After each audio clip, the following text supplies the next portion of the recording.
আপনার ইমো অ্যাকাউন্টের photo, message, chatting, video, এক কথায় যে সমস্ত ডকুমেন্টস গুলো আপনি আদান প্রদান করেছেন সেগুলো হয়তো ডিলিট হয়ে গেছে বা ডিলিট করে দিয়েছেন।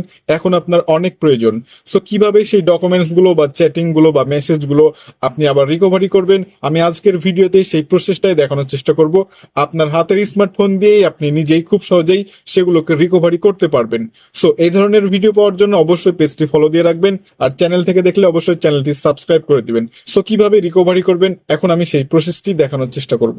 আপনার ইমো অ্যাকাউন্টটা ওপেন করবেন, তারপরে প্রোফাইল আইকন বা প্রোফাইল পিকচার এটার উপরে ট্যাপ করে সেটিং যে অপশনটি এটা ওপেন করে নেবেন। এখন আপনাকে যে কাজটি করতে হবে, চ্যাটস নামে যে অপশনটি এটা ওপেন করবেন। সো একটু নিচে দেখতে পাচ্ছেন রিকোয়েস্ট অ্যাকাউন্ট ইনফরমেশন, এটার উপরে ট্যাপ করে দিবেন।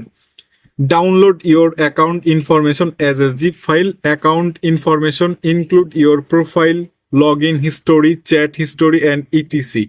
আপনার ইমো অ্যাকাউন্টের মাধ্যমে যে সমস্ত ডকুমেন্টসগুলো আপনি আদান প্রদান করেছেন, যেমন ভিডিও, চ্যাটিং, ফটো, আপনাকে কেউ দিয়েছে বা আপনি কাউকে দিয়েছেন, সেটা আপনি রিমুভ বা ডিলিট করে দিয়েছেন, সেটা আবার ফিরিয়ে পাওয়ার জন্য বা রিকভার করার জন্য এই যেখানে দেখতে পাচ্ছেন রিকোয়েস্ট যে অপশনটি এটার উপরে ট্যাপ করলেই কিছু সময় নেবে, আপনাকে আবার জিপ ফাইল হিসাবে কিন্তু রিকভার করে দিবে। সো এইভাবে করেই আপনি রিকভার করতে পারেন।